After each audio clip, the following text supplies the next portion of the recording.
जो जादू टोना कर रहे हैं वो दो दुनिया जी रहे हैं, उनकी एक दुनिया है। जब आप रात को सोओगे ना, और रात को उठ के जादू टोना कर रहे हैं, अपने भूत उत खिला रहे हैं। जो दुनिया में अंधकार फैलाना चाहते हैं, दुनिया को मारना चाहते हैं, दुनिया में कुछ गलत करना चाहते हैं, उनके पास दो दुनिया है। तो जो दुनिया में अच्छे काम करना चाहते हैं, उनके पास भी क्यों ना हो। समझ रहे हैं कि नहीं? यीशु मसीह ने मुझे कहा, अगर तेरे पास दो दुनिया नहीं रहेंगे, एक दुनिया ये है मैं ऐसे खड़ा हूं, हाँ कल बाल कटाए मैंने, थोड़ा नया नया दिख रहा होगा, छोटा थोड़े से कटाए हैं, ये अलग दुनिया है। अभी आप जो मुझे देख रहे हैं, ये देख रहे हैं, लेकिन ये मेरी बाहरी दुनिया है। इस दुनिया में हम बराबर दिखेंगे,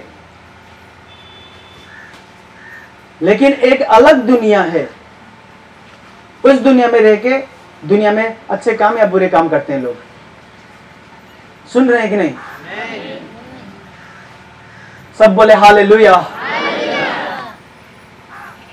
परमेश्वर के पास आप जाएं, वो अलग दुनिया आपके लिए बना के रखा है उसने, आत्मा वाली दुनिया, प्रार्थना वाली दुनिया, प्रेम वाली दुनिया। जब वहां पर जाएंगे, प्रेम से भरेगा परमेश्वर आपको, आपके जीवन को बदलेगा। अगर ये दुनिया में आप प्रवेश ना कर पाए तो एक दिन लड़ाई हार जाएंगे आप जांच के टाइम में। जितने लोग प्रार्थना नहीं करते वो नहीं जाएंगे वहां पर। आज मैं एक भी लड़ाई नहीं हारता। कोई भी मेरे खिलाफ खड़े हो, मैं उसे चैलेंज करता हूं, बोलता हूं भाई कर ले जो हो पाए तुझसे। मैं नहीं मजाक कर रहा हूं, क्योंकि मुझे पता है मैं वहां पर रहता हूं। यीशु मसीह इंतजार करेंगे आपको वहां पर, अगर उस दुनिया में आप चले जाए। समझ रहे कि नहीं? मुझे पता है आज परमेश्वर ने कुछ कठिन प्रचार करने के लिए मुझे भेजा है। कितने लोग यहाँ पर जो सुन रहे हैं ये नहीं समझ पा रहे होंगे मैं क्या बोल रहा हूँ, लेकिन एक दुनिया है जहां पर परमेश्वर आपको चाहता है। वहां पर कैसे प्रवेश करेंगे? उस दुनिया के द्वार दरवाजे कैसे खुलेंगे? जब आप प्रार्थना करते हुए जाएंगे, जब भजन गाएंगे, वहां पर आप हो और परमेश्वर है और कोई भी नहीं। समझ रहे कि नहीं? उस दुनिया में आप जाएं प्रार्थना करते हुए, आराधना करते हुए। उस दुनिया में ना, आत्मा की दुनिया में मुझे इज्जत होती है, सम्मान करते हैं लोग, स्वर्गदूत भी, दुष्ट आत्मा भी। देखो दुष्ट आत्माएं आत्मा की दुनिया के हैं, जादू टोना भूत प्रेत ना, वो आत्मा वाली दुनिया है। मैं भी आत्मा वाली दुनिया में जाता हूं, मेरे यीशु मसीह के पास बैठता हूं, क्योंकि यीशु मसीह स्वर्ग का राजा है, दुष्ट आत्मा नरक का राजा है। तो वो आत्मा की दुनिया के लोग हैं। ऐसे मैं स्वर्ग से सामर्थ पाके दुनिया में काम करता हूं। जादू टोना करने वाले लोग नरक से सामर्थ पाके दुनिया में काम करते हैं। लेकिन जब मैं खड़ा हो जाऊं ना, आत्मा में वो देख जाते हैं कि भाई इसे इज्जत करना चाहिए। अगर मैं बोलूंगा दुष्ट आत्मा निकल, तो निकलते हैं। क्यों? वो मन में इज्जत भी करते हैं कि ये आत्मा की दुनिया की इंसान है, ये आत्मा में बैठता है वहां पर। ये जो नियम है ना, दुष्ट आत्मा भी मानते हैं इस नियम को। समझ रहे कि नहीं? जैसे शरीर में नियम होता है, लोग खाते हैं, अच्छे अच्छे खाना खाते हैं तो शक्तिशाली हो जाते हैं, और उनका नियम ये होता है कि वो शक्तिशाली हो गए तो अच्छे काम करेंगे, ताकतवर काम करेंगे, लड़ाई लड़ेंगे तो जीत भी जाएंगे। ऐसे आत्मा में भी नियम है, लेकिन वो आत्मा वाली नियम आत्मा में जाके पाओगे आप, प्रार्थना करते हुए, बाइबल पढ़ते हुए। हर इंसान वहां पर जाए और वहां पर बैठे हर रोज। कोई आधा घंटा बैठ सकता है प्रार्थना में, कोई 1 घंटा। प्रार्थना बस प्रार्थना नहीं है। आजकल लोग ऐसे करते हैं प्रार्थना, बताओ मैं नहीं बताता, फिर आप हंसेंगे। हाँ परमेश्वर, हाँ हमरे लोग के मिटवा दा, हमारे भाई के मिटवा दा। आपको लगता है प्रार्थना करना बस शब्द है, आपको लगता है बस बोल रहे हैं आप, बस वो सुन रहा है कोई बैठ के। दुनिया है, ये संसार है। समझ रहे हैं? प्रार्थना जब आप जान जाओ कि ये अलग संसार है, तो फिर आपके जीवन में जो सामर्थ भेजेगा परमेश्वर ना, प्रार्थना बस बरबराना नहीं है। प्रार्थना बस बैठ के बोलते हैं लोग और छोटे मोटे चमत्कार हो जाते हैं, उसी में खुश रहते हैं। प्रार्थना एक दुनिया है, बाइबल पढ़नी एक दुनिया है, आराधना करना एक दुनिया है, आत्मा वाली दुनिया।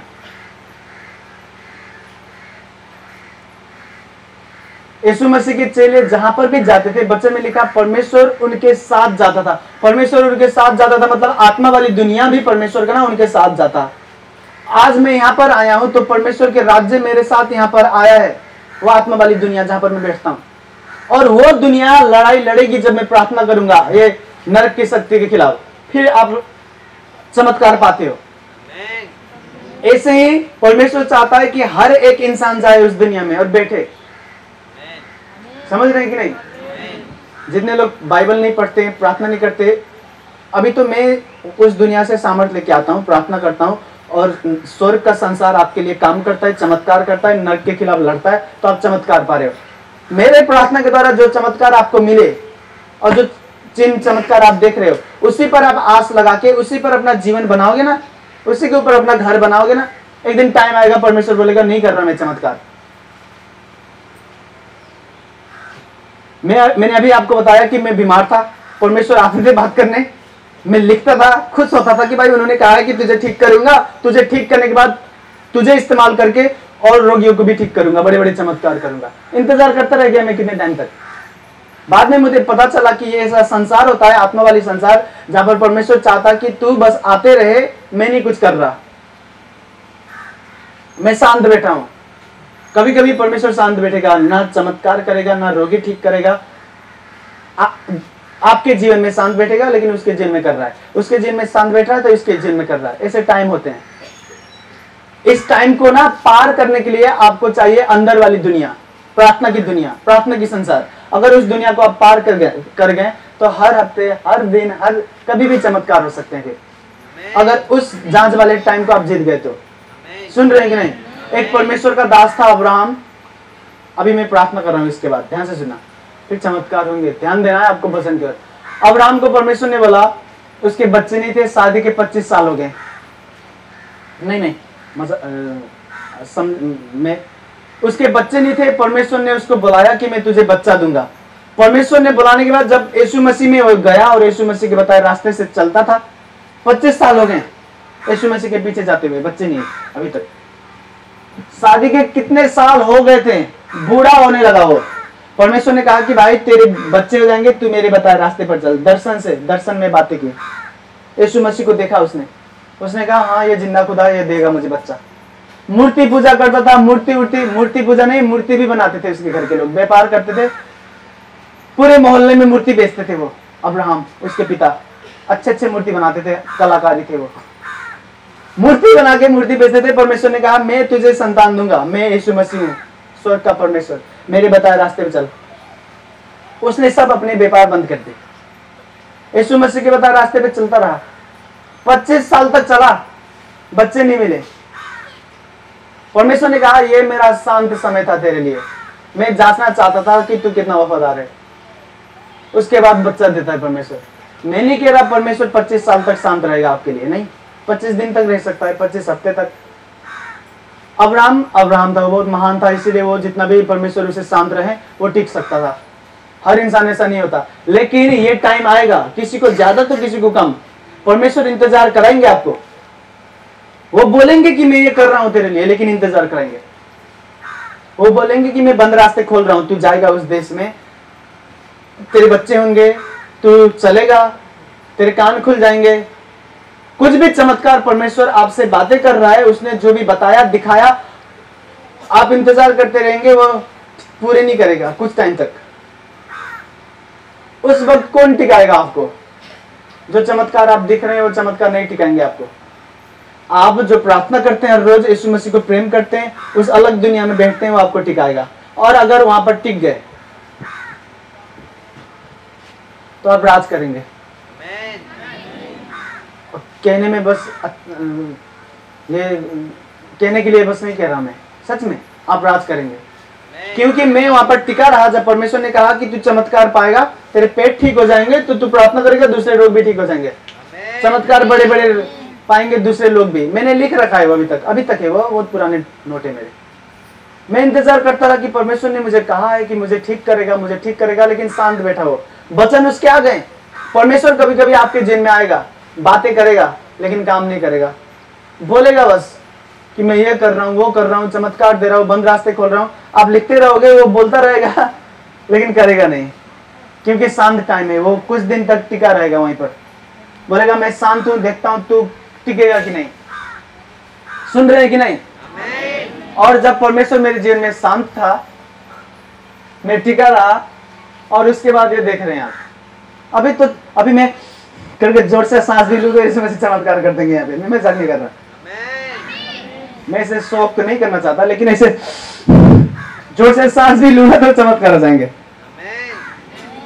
उस दुनिया में मैं टिका रहा, इसीलिए अगर वहां पर नहीं टिकता तो मेरे भी चमत्कार नहीं होते, मेरे खुद के पेट नहीं ठीक होते। समझ रहे हैं कि नहीं? अभी मैं प्रार्थना करूंगा, चमत्कार होंगे। समझ रहे हैं?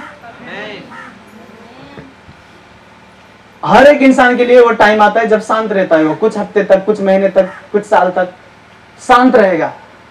आपको पता है परमेश्वर जिंदा खुदा है, वो मुझे बच्चे देगा, वो मुझे चमत्कार देगा। आपके मन में भी बात करेगा, वो दूसरे लोगों के द्वारा भी बात करेगा, आपके सामने दूसरे लोगों को चमत्कार देगा, लेकिन आपको शांत रहेगा आपके जीवन में, बोलेगा तेरे लिए नहीं कर रहा अभी। और उस वक्त जब वो शांत रहेगा, उस वक्त आप टिके रहे, तो उसके बाद इतने स्पीड में काम करेगा ना वो। सुन रहे हैं कि नहीं? सब बोले हालेलुया। अगर परमेश्वर शांत है ना, तो वो आपको बड़े चमत्कार देने के लिए शांत बैठा है।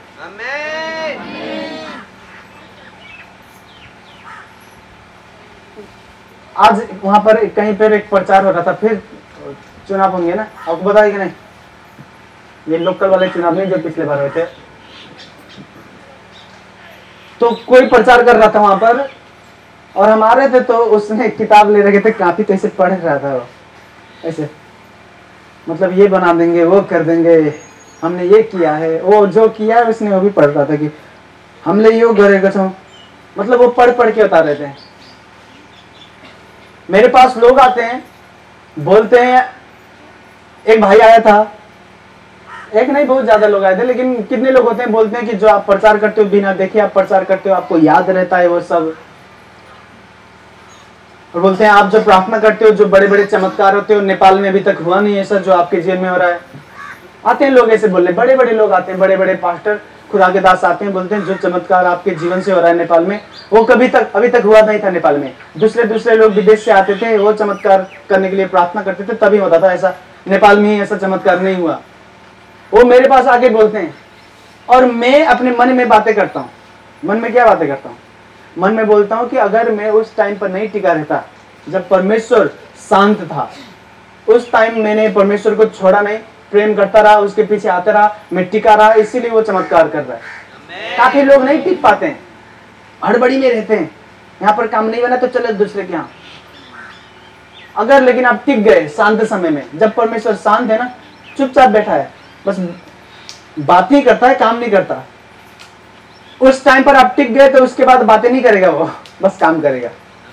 उसके एक टाइम होते हैं जब आके खड़े होके बस बातें करता है, आप सुनते रहते हो और इंतजार करते हो, बोलता जाता है, करता कुछ नहीं।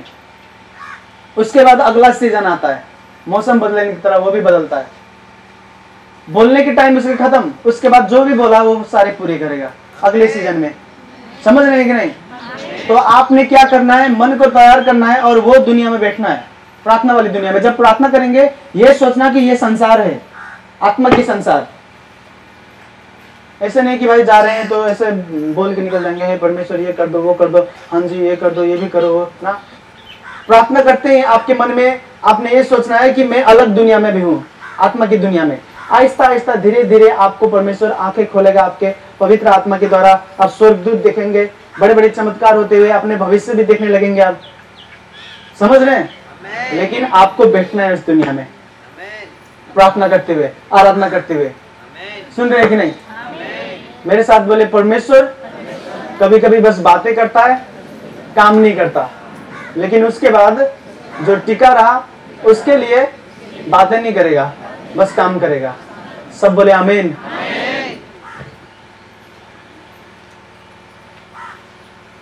जो जितने टाइम तक मेरे लिए परमेश्वर शांत था, जितने साल, जितने महीने ना, उस टाइम पे मैंने इतना वचन सीखा पवित्र आत्मा के द्वारा, दर्शन के द्वारा, वो मैं अपने पूरे जीवन भर प्रचार कर सकता हूं, तब भी खत्म नहीं होंगे वो। उस टाइम पर जहां पर परमेश्वर शांत था मेरे लिए, उस वक्त परमेश्वर ने मुझे इतनी सामर्थ्य दी, मैं कहीं पर भी जाऊं सारी दुनिया में, जहां पर भी जाऊंगा वो चमत्कार करेगा। समझ रहे? कल रात को जब मैं सो के उठा तो मैंने देखा बीमार लोग अमेरिका में, और मैं दर्शन में था अमेरिका में। मैं कहा वहां पर जब मैं गया मेरी आत्मा खुल गए थे, तो मैंने कहा इतने अमेरिका में इतने बीमार लोग बैठे हैं, और मेरे मन दया से भर गए थे उनके लिए प्रार्थना करने के लिए। तो परमेश्वर मुझे बता रहा है कि तुझे मैं ना टाइम आएगा पूरी दुनिया में ले जाऊंगा प्रार्थना करने के लिए। कल रात के सपने दर्शन बता रहा हूं आपको। ये परमेश्वर शांत है और आप टिक गए तो वह आपके जीवन का हाईलाइट होगा। हाईलाइट समझते हैं?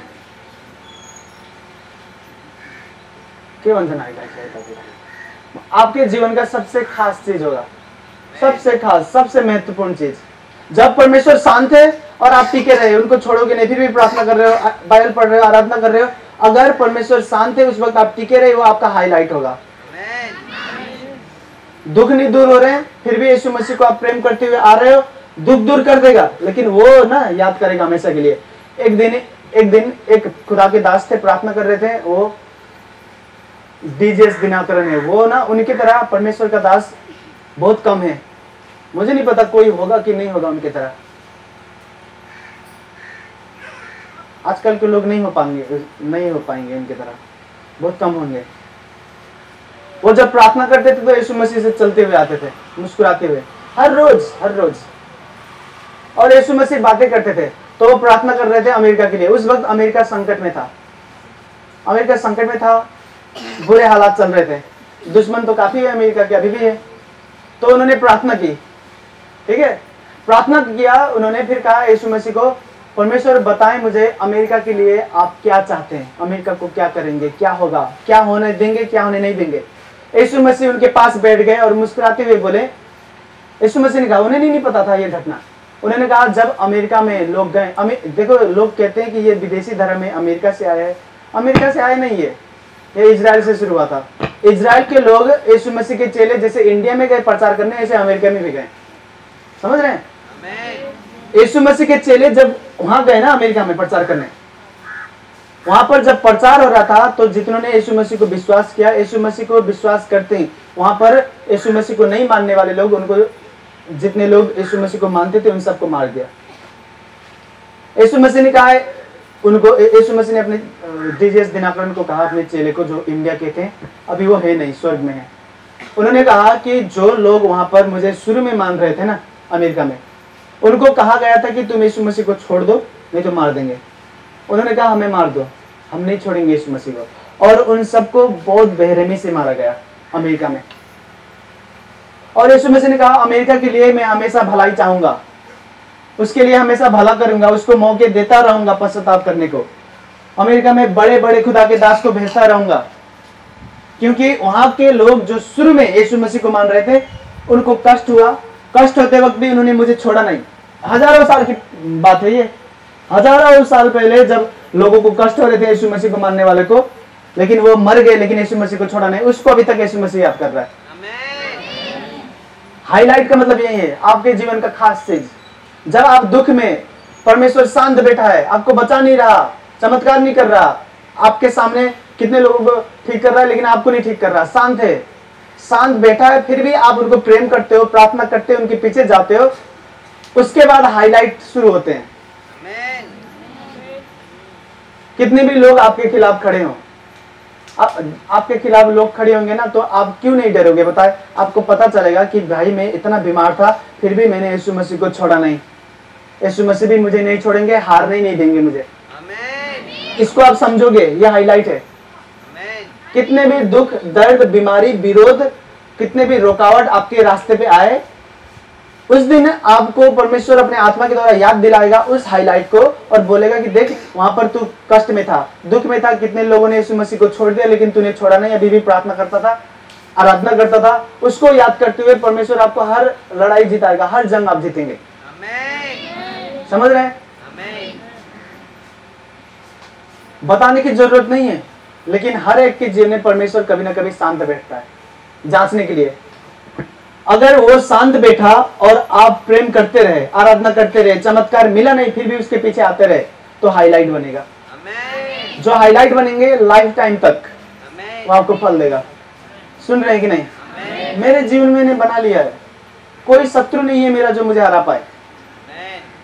जो मुझसे झगड़ने आते हैं, लड़ने आते हैं, बोलते भाई ये कर देंगे, मैं अपने बाप को भी लेके आ, ऐसे बोलता हूँ मैं, बस मत माना, अपने बाप दादा सबको लेके आ, फिर देख तू मुझे हरा सकता है। फिर वो कोई नहीं